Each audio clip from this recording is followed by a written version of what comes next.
JK செய்திகளின் இரவு நேர பிரதான செய்திகள்.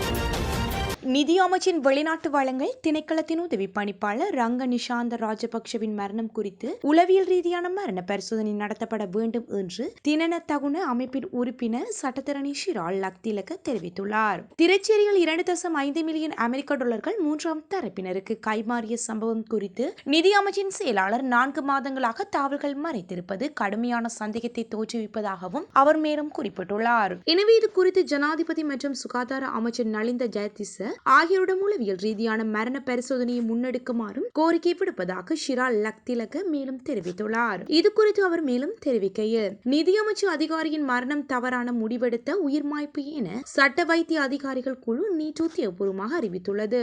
இலங்கை தவறான முடிவெடுத்து உயிர்மாய்ப்பது மற்றும் மரணங்கள் தொடர்பான வைத்திய அறிக்கைகள் குறித்த ஒரு மோசமான வரலாறு இருப்பதை நாம் அறிவோம். தாஜுதீனின் மரணம் தொடர்பிலும் இவ்வாறான உத்தியோகபூர்வ அறிக்கைகள் வந்தன, ஆனால் அவை சரியானவை அல்ல என்று பின்னரே தெரிய வந்தது. எனவே இந்த மரண பரிசோதனை அறிக்கை நல்லது, ஆனால் மருத்துவ அறிவியலில் இதற்கு அடுத்த கட்டமாக உளவியல் ரீதியான மரண பரிசோதனை ஒன்றும் உள்ளது. அதனை முன்னெடுக்குமாறே நாம் ஜனாதிபதி மற்றும் சுகாதார அமைச்சிடம் கோருகின்றோம். உளவியல் ரீதியான மரண பரிசோதனை என்பது 3 விடயங்கள் ஆராயும். தவறான முடிவெடுத்து உயிர் மாய்ப்பதற்கான காரணம் என்ன, அவரது மனநிலை எவ்வாறு இருந்தது, அந்த மரணம் எவ்வாறு சம்பவித்தது, மரணத்துக்கு முன்னர் நடந்த சம்பவங்கள் ஆராய வேண்டும். ஹர்ஷடி சில்வா கூறுவது போல் இது ஒரு திருட்டு. நிதி செயலாளர் 4 மாதங்களாக இதனை மறைத்ததில் எனக்கு சந்தேகம் வந்துள்ளது. உயிரிழந்த அதிகாரிகளின் செயற்பாடுகளுக்கு அப்பாற்பட்ட ஒரு செயற்பாடு இதன் பின்னணியில் இருந்திருக்கலாம். இது ஒரு தவறு அல்ல என்ற அடிப்படையிலேயே இந்த உயிர்மாய்ப்பு நடந்திருக்க வேண்டும் என்று நாம் கருதுகின்றோம். 9 தடவைகள் இது தவறுதலாக நடக்கவில்லை என்றால் அதற்கான உண்மையான காரணத்தை கண்டறிய வேண்டும். அவருக்கு அந்த சூழலை உருவாக்கியது யார் என்பது தொடர்பில் வெளிப்பட வேண்டும் என்று அவர் மேலும் தெரிவித்துள்ளார். தாய்லாந்தில் இருந்து குஷ் மற்றும் ஹேஷ் போதைப் பொருட்களை நாட்டுக்கு கடத்தியதாக சந்தேகிக்கப்படும் 22 பிக்குகளுக்கு மீண்டும் நீதிமன்றத்தில் முன்னிலைப்படுத்தப்பட உள்ளதாக தகவல்கள் வெளியாகியுள்ளது. அதன்படி குறித்த பிக்குகள் நேற்று நீர்கொழும்பு நீதவான் நீதிமன்றத்தில் முன்னிலைப்படுத்தப்பட்டனர். கடந்த ஏப்ரல் 25 கட்டுநாயக்க விமான நிலையம் வழியாக நாட்டிற்குள் நுழைந்த போது 112 கிலோகிராம் அளவிலான குஷ் மற்றும் ஹேஷ் போதைப் பொருட்களுடன் குறித்த பிக்குகள் கைது செய்யப்பட்டனர். இந்த நிலையில் அவர்களிடம் இருந்து மேற்கொள்ளப்பட்ட விசாரணைகளின் போது அபிதான தந்தா என்ற ஒரு பிக்கு ஒருவரை இந்த கடத்தல் செயலின் முக்கிய கர்த்தாவாக செயற்பட்டது தெரிய வந்துள்ளது. இதற்கமைய கம்பஹா பகுதியில் உள்ள விகாரை ஒன்றில் பதுக்கியிருந்த நிலையில் குறித்த சந்தேக நபர் கைது செய்யப்பட்டுள்ளார்கள். இவ்வாறு கைது செய்யப்பட்ட சந்தேக நபரை நாளை நீதிமன்றத்தில் முன்னிலைப்படுத்த உள்ளதாக போலீஸ் போதைப்பொருள் தடுப்பு பிரிவு தெரிவித்துள்ளது. சந்தேக நபர் அபிதானந்தா தலைமையில் இதற்கு முன்னரும் போதைப்பொருள் கடத்தல்கள் மேற்கொள்ளப்பட உள்ளதாகவும் விசாரணைகளில் தெரிய வந்துள்ளது. அத்துடன் சம்பவத்துடன் தொடர்புடைய சந்தேக நபரின் உதவியாளர் ஒருவரையும் அத்துருக்கிரிய பகுதியில் வைத்து போலீசார் கைது செய்துள்ளனர். இதேவேளை சந்தேக நபர்களான 22 பிக்குகளும் 7 நாட்கள் தடுப்பு காவலில் வைக்கப்பட்டு விசாரணைக்கு உட்படுத்தப்பட்டிருந்தனர். விசாரணைகள் நிறைவடைந்த நிலையில் சந்தேக நபர்கள் இன்று மீண்டும் நீதிமன்றத்தில் முன்னிலைப்படுத்தப்பட உள்ளமை குறிப்பிடத்தக்கது. இலங்கை இந்த ஆண்டின் முதல் காலாண்டில் தனியார் மற்றும் வர்த்தக வாகனங்கள் உட்பட 613 மில்லியன் அமெரிக்க டாலர் மதிப்பிலான வாகனங்களை இறக்குமதி செய்துள்ளதாக இலங்கை மத்திய வங்கி தெரிவித்துள்ளது. அதன்படி மார்ச் மாதத்தில் மாத்திரம் இலங்கை 195 மில்லியன் அமெரிக்க டாலர் மதிப்பிலான வாகனங்களை இறக்குமதி செய்துள்ளதாக குறிப்பிடப்படுகின்றது. அத்துடன் கடந்த ஆண்டின் முதல் காலாண்டுடன் ஒப்பிடும்போது இந்த ஆண்டின் முதல் காலாண்டில் வாகன இறக்குமதி செலவினம் 900% அதிகரித்ததாக சுட்டிக்காட்டப்பட்டுள்ளது. எனினும் இந்த ஆண்டின் இறுதிக்குள் வாகன இறக்குமதி இயல்பு நிலைமைக்கு திரும்பும் என்றும் எதிர்பார்க்கப்படுகின்றது.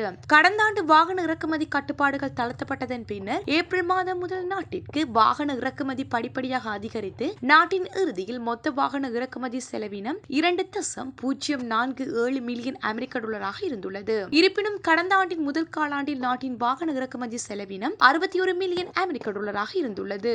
இறக்குமதி கட்டுப்பாடுகள் தளர்த்தப்பட்டதன் பின்னர் கடந்த ஆண்டு 2 லட்சத்துக்கு மேற்பட்ட வாகனங்கள் நாட்டிற்கு இறக்குமதி செய்யப்பட்டுள்ளமை குறிப்பிடத்தக்கது. 2029 ஆண்டு ஆட்சி பற்றி பேசும் ராஜபக்சர்கள் வெளிநாடுகளில் பதுக்கியுள்ள தமது சகோதரரை நாட்டுக்கு வரச் சொல்ல வேண்டும், இல்லையெனில் சிவப்பு பிடியாணை பிறப்பித்தாவது அவரை நாட்டுக்கு அழைத்து வருவேன் என்று ஜனாதிபதி அனுரகுமார திசாநாயக்க தெரிவித்துள்ளார். மகரமுகம பகுதியில் நேற்று நடைபெற்ற தேசிய மக்கள் சக்தியின் மே தின கொண்டாட்டத்தில் உரையாற்றுகையில் ஜனாதிபதி இவ்வாறு குறிப்பிட்டிருந்தார். அங்கு அவர் மேலும் உரையாற்றியதாவது: 2022 ஆண்டு வங்குரோத்து நிலையை அடைந்த நாட்டையே நாங்கள் பொறுப்பேற்றோம். அன்று நாட்டை வங்குரோத்து நிலைக்கு தள்ளி சொல்லியவர்கள் இன்று பொருளாதார மீட்சி பற்றி கருத்து தெரிவிக்கின்றார்கள். ஒரு சில ஊடகங்கள் அவற்றை பெரிதுபடுத்துகின்றன.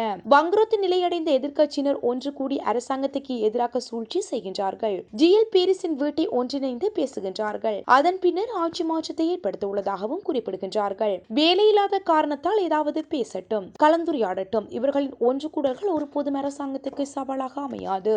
அரசாங்கத்துக்கு எதிராக எதிர்க்கட்சிகள் போராட்டங்களில் ஈடுபடலாம், ஆனால் அது மக்கள் போராட்டமாக அமையாது. ஜனாதிபதி செயலகம் முன்பாக வாருங்கள், போராட்டத்தில் ஈடுபடுங்கள். அந்த போராட்டங்கள் மக்களுக்கு இடையூறாக அமைய ஒருபோதும் இடமளிக்க முடியாது.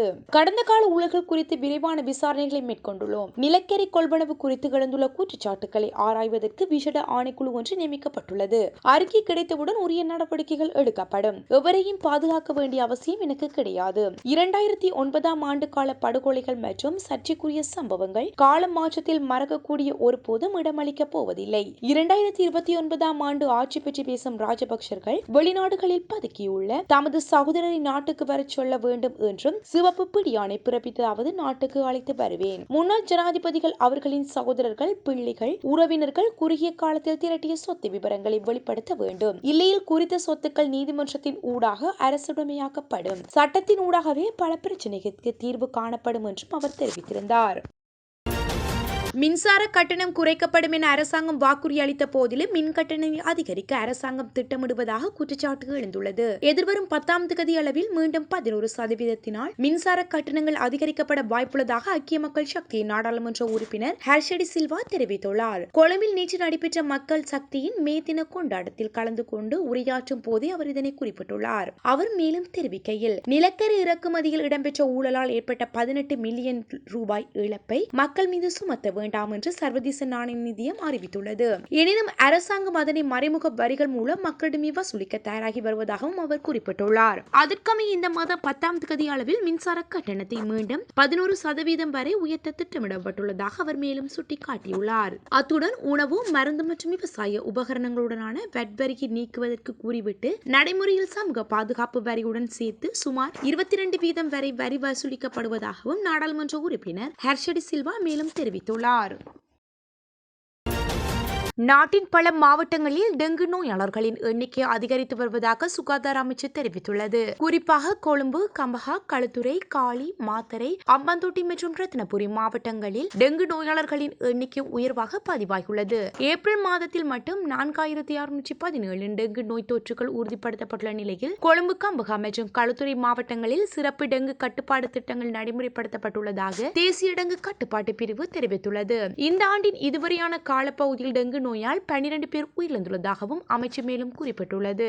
மேலும் சில நாட்களுக்கு முன்பு ரத்தினபுரி மாவட்டத்தில் ஒருவர் டெங்கு நோய் காரணமாக உயிரிழந்த சம்பவம் பதிவாகியுள்ளதாக சுகாதார அமைச்சு தெரிவித்துள்ளது. இந்நிலையில் பொதுமக்களை விழிப்புடன் இருக்குமாறும் டெங்கு நோய் தொற்றுகளை தடுக்கும் நடவடிக்கைகளை கடைபிடிக்குமாறும் சுகாதார அமைச்சு கேட்டுக் கொண்டுள்ளமை குறிப்பிடத்தக்கது. வடக்கிலும் தையிட்டி பிரச்சனை போன்று வேறு பல பிரச்சனைகள் உள்ளன.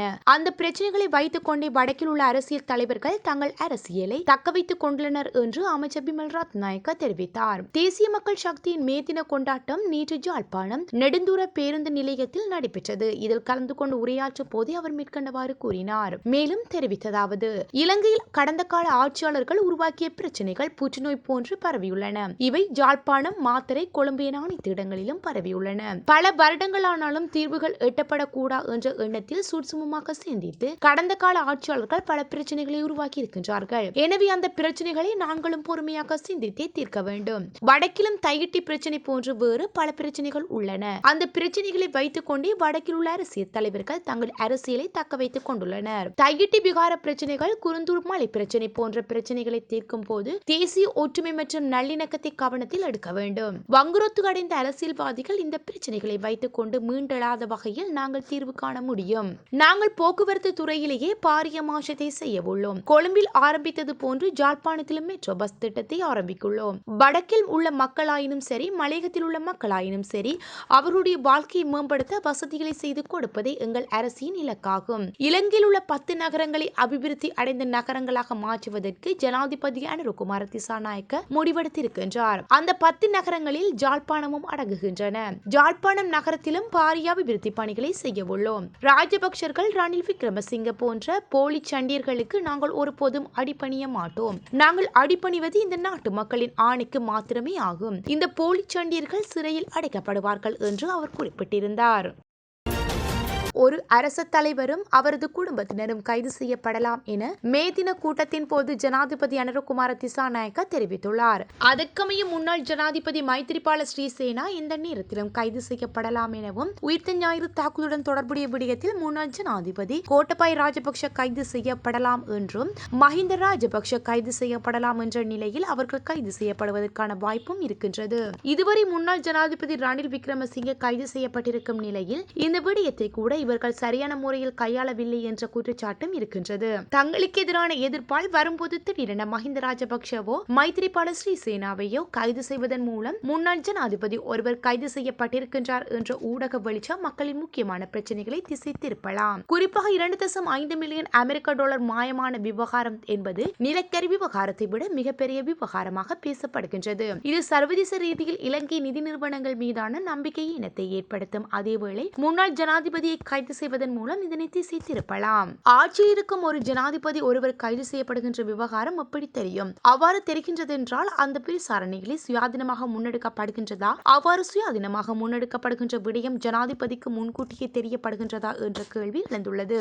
இந்த நிலையில் இவர்கள் திட்டமிட்ட அரசியல் நாடகத்தை முன்னெடுக்கின்றார்கள் என்ற திலித் ஜெயவீரவின் கருத்தை உறுதிப்படுத்துகின்றது.